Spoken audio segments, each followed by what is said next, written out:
Eu sou a porta das ovelhas.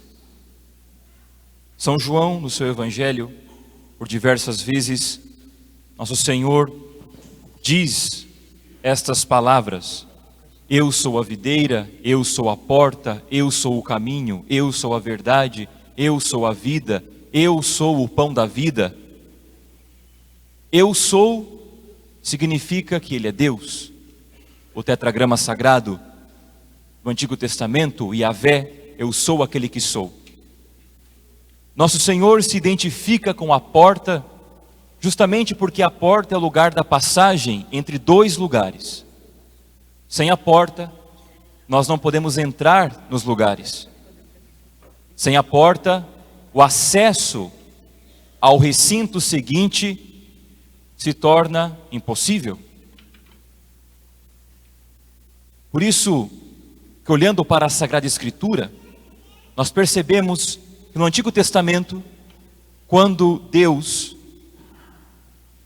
expulsou do jardim do Éden Adão e Eva por terem cometido o pecado original, Ele colocou 2 anjos guardando o caminho de volta, ou seja, a passagem para o paraíso foi fechada pelo pecado original. O acesso que tínhamos ao paraíso foi fechado.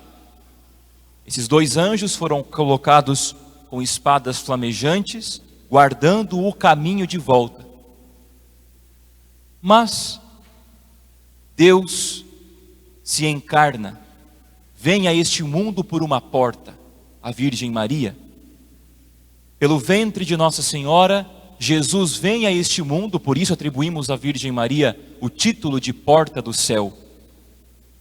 Ele vem a este mundo pelo seio puríssimo da Virgem Maria, porque esta passagem fechada só poderia ser reaberta por alguém que não tivesse cometido pecado, que fosse puro, santo.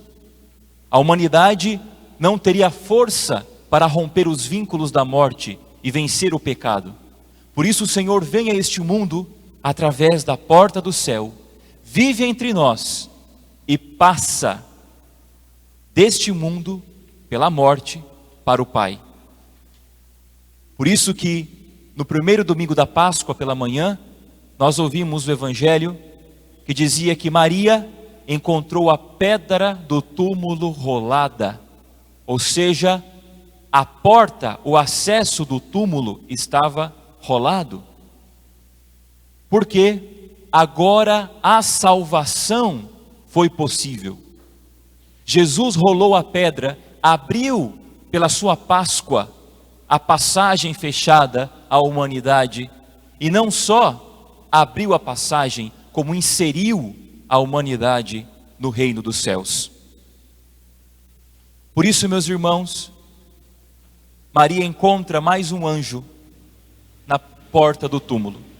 Se 2 anjos guardaram o paraíso para que Adão e Eva não retornassem, agora o anjo dá a notícia à humanidade de que este acesso foi reaberto.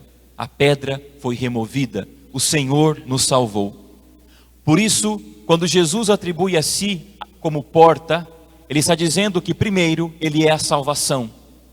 Ele diz para nós: passai pela porta estreita, esforçai-vos por passar por esta porta estreita. E qual é a porta estreita? É a cruz. A cruz é a porta estreita que Ele passou e nos convida a passar junto com Ele. A cruz é a medida da porta. Na cruz não há nada, na cruz não podemos levar nada, não podemos levar nenhum penduricário. Na cruz, por esta porta, só passamos nós, como somos. Passamos por Ele, pela porta estreita. E também o sentido cristológico, ou seja, Jesus atribui a si como esta porta da salvação. No domingo de Ramos, na liturgia antiga, quando o padre chegava na porta da igreja com a procissão, se pegava a cruz processional, se batia 3 vezes nas portas fechadas e se cantava este salmo, se recitava esse salmo: levantai, ó portas, vossos frontões, elevai-vos bem mais alto, antigas portas, a fim de que o Rei da Glória possa entrar. Ou seja, a cruz do Senhor, o poder da redenção, quebrou os vínculos da morte como nós cantamos no sábado de Aleluia, no precônio pascal. Jesus quebrou, rompeu as portas da morte e abriu-nos as portas da salvação. Por isso que a porta principal da igreja, de qualquer igreja, a porta do meio, ela simboliza o Cristo. Nós passamos por Jesus para entrar e ter acesso à salvação. E nós só podemos entrar por esta porta através do que ouvimos na primeira leitura, o batismo. O batismo nos dá acesso à salvação. Pelo batismo nos é comunicada a graça santificante. Pelo batismo, Jesus, como bom pastor, nos acolhe e passamos por esta porta. Por isso, meus irmãos, Ele é esta porta de passagem. Somente podemos ter acesso ao Pai se passamos pelo Cristo. E se passamos por esta porta, devemos ouvir a sua voz.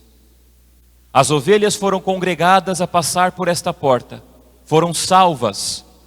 E Jesus, ao nos dar acesso à salvação, agora pede que escutemos a sua voz. As ovelhas não reconhecem a voz de outra pessoa. A ovelha é um animal burro. A ovelha é quase cega. A ovelha escuta, mas é quase cega. A ovelha é um animal perdido. É um animal que, se você não cuidar dele com tanto carinho, ele morre. Jesus nos comparou com a ovelha não só porque na época era um ofício que todos compreenderiam o que Jesus estava dizendo, porque naquela época ser pastor de ovelhas era algo natural. Agora, Ele está nos comparando com a ovelha pela condição que temos como seres humanos. A ovelha se perde, se ela tomba e o pastor não a recolhe, ela fica lá até morrer. A ovelha, qualquer coisa que tem em volta da cabeça dela, ela fica perdida, azuretada, ela perde a paz. E a ovelha só escuta a voz do pastor. Você pode chegar em qualquer lugar, gritar para um rebanho de ovelhas, as ovelhas não vão te escutar. Se ela ouvir a voz do pastor, elas vão. E Jesus está nos dizendo hoje justamente isso. Nós devemos ouvir a sua voz, senão ficaremos perdidos, feridos e perturbados. Não adianta passar só pela porta, não adianta sermos batizados apenas. Devemos durante toda a nossa vida reconhecer aonde está a voz do pastor, que nos fala através da Escritura, através da igreja, do seu magistério, da doutrina, da sua moral, das pessoas que nos cercam. Devemos ouvir esta voz de Jesus, que quer nos levar para as verdes pastagens, ou seja, para o céu, para a contemplação da eternidade. E durante este mundo, nós vivemos como que cegos, e devemos aguçar a nossa audição. São Paulo vai dizer que a fé entra pelo ouvido. Nós temos que ouvir Jesus, e nos perguntarmos hoje, que vozes temos dado ouvido? Nós temos ouvido a quem? Nós temos ouvido a atriz famosa do momento? Temos ouvido lideranças que não têm embasamento nenhum do Evangelho? Temos ouvido opiniões de pessoas que não temem a Deus? Temos ouvido o que nos falam pela televisão, pelo celular? O que nos move? Que vozes nós temos ouvido? A quem temos seguido? A este mundo enlouquecido? A quem temos ouvido, meus irmãos? Porque a quem nós dermos ouvido é para onde nós iremos, nós e as nossas famílias. Agora, se damos ouvido a Jesus, então temos certeza que descansaremos nas verdes pastagens. E queridos pais e mães, a igreja hoje, além de celebrar o seu pastoreio enquanto sacerdotes, bispos, padres, não é? Os religiosos, enfim, os pastores que governam, que instruem, como fazendo as vezes de Cristo ao rebanho, vocês dentro das casas de vocês, nos lares, são os pastores. O pai, a mãe são a voz de Cristo. A voz de Cristo aos filhos, a voz de Cristo aos netos, aos sobrinhos. Eles escutam a sua voz, e a sua voz deve ser a voz de Cristo. No mundo em que vivemos, em casa ou na sociedade, no ambiente que vivemos, no trabalho, aonde estamos, a nossa voz sempre tem que ser a voz de Cristo, porque as pessoas estão esperando ouvir esta voz. O mundo hoje nunca careceu tanto de escutar a voz de Jesus. As pessoas estão perdidas como ovelhas sem pastor e precisam da nossa voz. Emprestemos a nossa voz a Jesus, para que Ele conduza as suas ovelhas ao redil, às verdes pastagens, à sua igreja, ao rebanho, à salvação.